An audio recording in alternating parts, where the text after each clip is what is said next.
अस्सलाम वालेकुम स्टूडेंट्स। आज हम एक्सेल के अंदर एक सैलरी शीट बनाएंगे। आप किसी भी अदारे में चले जाएं, किसी भी मिल में, फैक्ट्री में, गवर्नमेंट के किसी महकमे में, जहां पर कुछ लोग काम करते हैं, तो उन लोगों की सैलरी कैलकुलेट करने के लिए एक शीट बनाई जाती है जिसको सैलरी शीट कहा जाता है। इस शीट के अंदर उन वर्कर्स की, उन काम करने वाले लोगों की जो सैलरी होती है वो कैलकुलेट की जाती है। अब एक ऐसा ही महकमा हमारा VTI है, तो यहाँ पर जो शीट बनी हुई है, ये शीट आपके एक जो बुक है उसके पेज नंबर 117 के ऊपर बनी हुई है। तो अगर आप देखें तो यहाँ पर जो वर्कर्स हैं, जो काम करने वाले हैं VTI के अंदर, उन लोगों की जो सैलरी है वो कैलकुलेट की गई है। तो इस शीट में सबसे पहले सीरियल नंबर है, और उसके बाद नेम है, डेजिग्नेशन है, डेट ऑफ ज्वाइनिंग दी गई है, और उसके बाद आप देखें तो BS है। BS से मुराद बेसिक सैलरी है। तो जितने भी काम करने वाले होते हैं, जो भी मुलाजमीन होते हैं, उनकी एक बेसिक सैलरी जो होती है वो तय की जाती है, और यहाँ पर उनकी बेसिक सैलरी लिखी हुई है। क्योंकि ये जो शीट है ये 2009 की है, इसलिए आप देख सकते हैं यहाँ पर 2009 के वक्त के हिसाब से यहाँ पर जो है वो सैलरी आपकी बुक के अंदर दी गई है। तो उसके बाद CLA है। CLA जो है कॉस्ट ऑफ लिविंग अलाउंस कहलाता है, जो कि यहाँ पर 7% दिया गया है।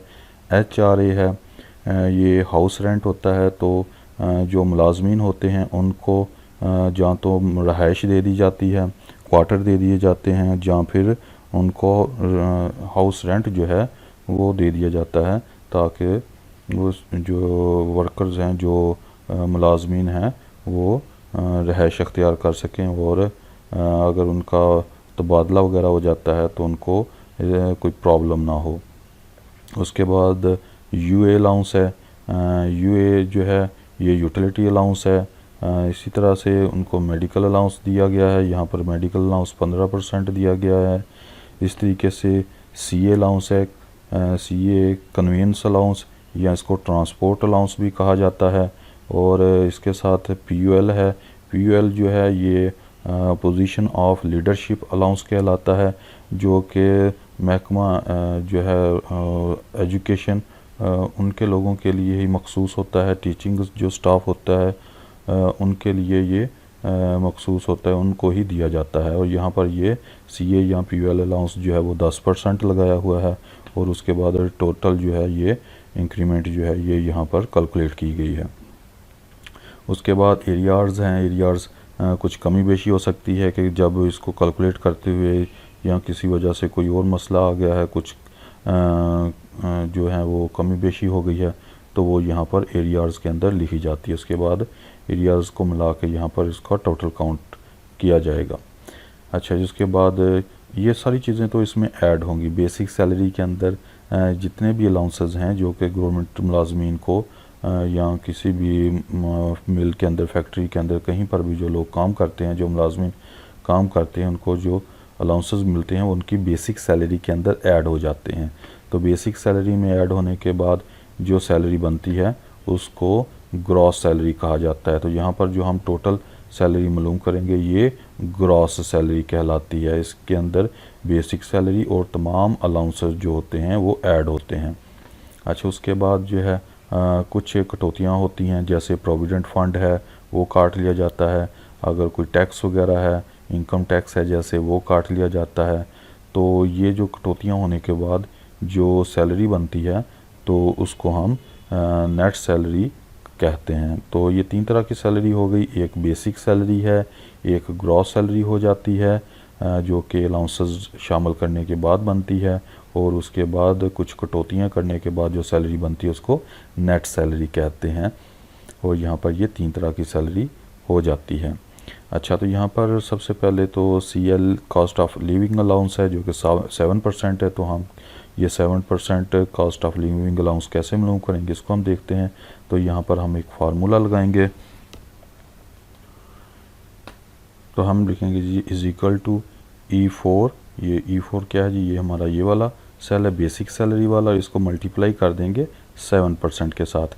ठीक है। तो जैसे E4 मल्टीप्लाई बाई 7% के साथ हम इसको मल्टीप्लाई करेंगे और इंटर प्रेस करेंगे तो हमारे पास ये 7% के हिसाब से cost of living allowance CLA allowance जो है वो आ जाएगा। इसी तरीके से हाउस रेंट मालूम करने के लिए इज़ इक्वल टू लिखेंगे सबसे पहले, उसके बाद बेसिक सैलरी और इसको हम मल्टीप्लाई कर देंगे 45% के साथ, तो ये हमारे पास 45% के हिसाब से ये हाउस रेंट आ जाएगा।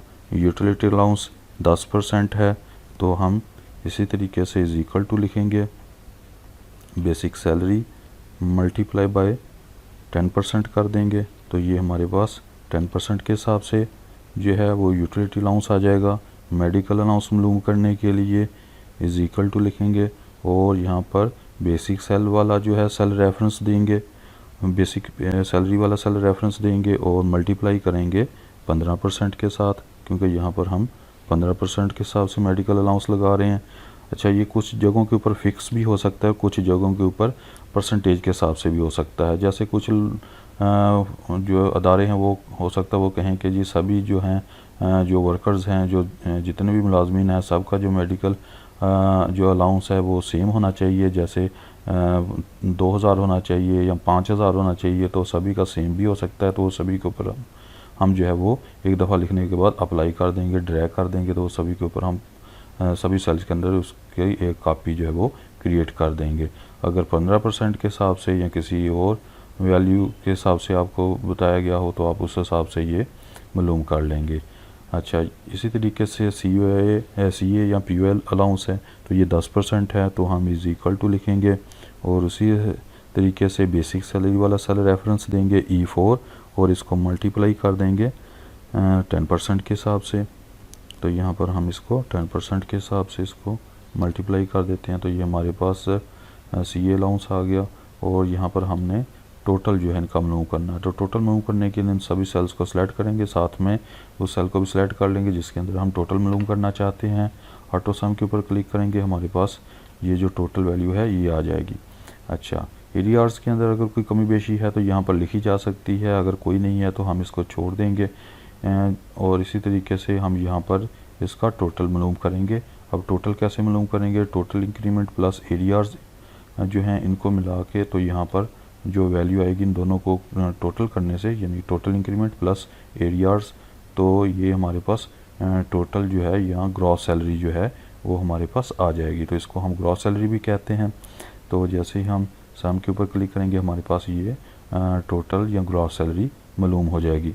अब अगर हम इन सभी सेल्स को इस तरीके से सिलेक्ट करते हैं और यहाँ से इसको डबल क्लिक कर देते हैं, यहाँ पर यहाँ से पकड़ के इसको ड्रैग कर देते हैं, तो ये बाकी सभी सेल्स के ऊपर ये चीज़ अप्लाई हो जाएगी और हमारे पास सभी की वैल्यू आ जाएगी। उसके बाद प्रोविडेंट फंड है जो कि 10% है, तो हम इज़ इक्वल टू लिखेंगे और बेसिक सैलरी के ऊपर ही प्रोविडेंट फंड लगाया जा रहा है। अगर आपको महकमा या अदारा जो है वो कहता है नहीं आप इसको जो है वो ग्रॉस सैलरी के ऊपर लगाएं, तो आप ग्रॉस सैलरी का यहाँ पर सेल रेफरेंस देंगे। अगर ग्रॉस सैलरी का नहीं कहा गया, आपसे कहा जाता है बेसिक सैलरी के ऊपर जो है वो प्रोविडेंट फंड मालूम करें, तो आपने प्रोविडेंट फंड जो है बेसिक सैलरी के ऊपर लगा देना है, यहाँ पर E4 लिख देना है।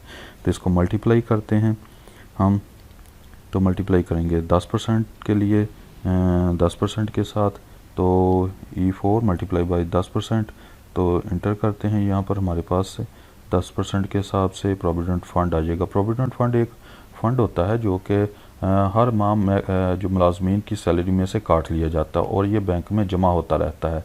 जब कोई मुलाजम जो है वो अपनी जॉब छोड़ता है, जहाँ रिटायरमेंट लेता है, जहाँ वो रिटायर होता है, तो जितना उसका प्रोविडेंट फंड उसके डेट ऑफ ज्वाइनिंग से लेके अब तक जो है उस वक़्त तक जब वो जॉब छोड़ता है, तो उस वक़्त तक जितना भी उसका जो है वो पैसे बैंक में जमा हो चुके होते हैं उसका डबल करके उसको दे दिए जाते हैं, ताकि वो रिटायरमेंट के बाद कोई कारोबार कर सके या अपना जो है वो गुजर बसर कर सके। तो ये प्रोविडेंट फंड जो है ये एक तरह का फ़ंड होता है जो कि ये रिटर्न कर दिया जाता है, डबल करके, दुगना करके मुलाजमीन को रिटर्न कर दिया जाता है, प्रोविडेंट फंड ये कहलाता है। अच्छा, उसके बाद है टैक्स है, टैक्स काटा जाता है, इनकम टैक्स है।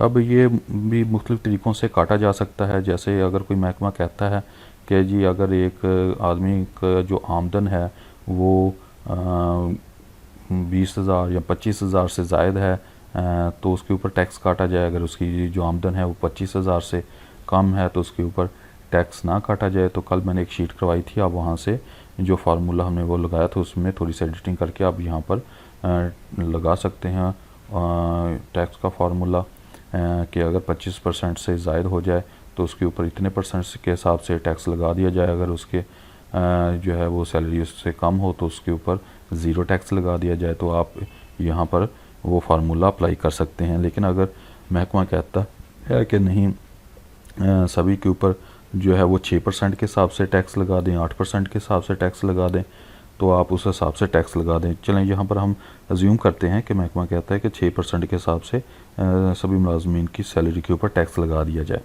तो हम इज़ इक्वल टू लिखेंगे। अब बेसिक सैलरी के ऊपर भी टैक्स अगर आपसे कहा जाता है बेसिक सैलरी के ऊपर लगा दें तो बेसिक सैलरी पे लगा दें। अगर ग्रॉस सैलरी के ऊपर कहा जाता है तो आप ग्रॉस सैलरी के ऊपर लगा दें। ये महकमा टू महकमा ये वेरी करती है चीज़। हर महकमे के अपने कुछ कवानीन होते हैं, अपने कुछ तरीक़ेकार होते हैं सैलरी शीट बनाने के। तो इसमें कुछ थोड़ी बहुत चेंज आ सकती है। ये कुछ ऐसी चीज़ नहीं है कुछ जैसे यहाँ पर बिल्कुल बताई जा रही है बिल्कुल सेम ऐसे ही बनेगी, नहीं, इसमें थोड़ी बहुत चेंजेस की जा सकती हैं और किसी दूसरे महकमे में जाके थोड़ी बहुत चेंजेस करनी पड़ सकती हैं आपको।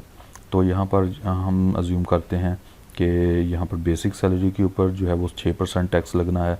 तो हम बेसिक सैलरी वाला सैलरी रेफरेंस ले लेते हैं और इसको मल्टीप्लाई कर देते हैं 6% अगर टैक्स लगाना है तो 6 के साथ कर देते हैं, 6% के साथ, और इंटर करते हैं तो हमारे पास ये टैक्स आ जाता है। अब इसको टोटल करना है, हम दोनों सेल्स को सिलेक्ट करेंगे, ऑटो सम के ऊपर क्लिक करेंगे तो हमारे पास टोटल आ जाएगा। अब यहाँ से हम इसको पकड़ेंगे और बाकी सेल्स के ऊपर इसको ड्रैग कर देंगे तो हमारे पास ये सभी का जो है वो मालूम हो जाएगा जी कि इतना जो है ये टैक्स है, इतना प्रोविडेंट फंड है और इतनी जो है उसकी ये दोनों मिला के तो ये टोटल इतनी कटौती होती है। अब नेट सैलरी है तो नेट सैलरी कैसे बनेगी, तो ये हमारे पास ग्रॉस सैलरी है। ग्रॉस सैलरी में से जितने भी टैक्सेस हैं, जितनी भी कटौतियाँ हैं वो निकाल दें तो हमारे पास नेट सैलरी आ जाती है। तो यहाँ पर हम इज़ इक्वल टू लिखेंगे और ये हमारे पास टोटल सैलरी है जो ग्रॉस सैलरी है, तो इसमें से हम माइनस कर देते हैं जो हमारे पास कटौतियाँ हैं। तो ये कटौतियों वाला जो है वो हमारे पास P4 है, तो P4 इंटर करते हैं और यहाँ पर जैसे मैं इंटर का बटन प्रेस करता हूँ हमारे पास नेट सैलरी मालूम हो जाएगी। तो यहाँ पर आप डबल क्लिक कर दें, ठीक है, तब भी ये निकल आएगी इस तरीके से सभी की जो सैलरी है। और अगर आप इसको पकड़ कर ड्रैग कर देंगे तब भी आपके पास सभी की जो है वो सैलरी मालूम हो जाएगी।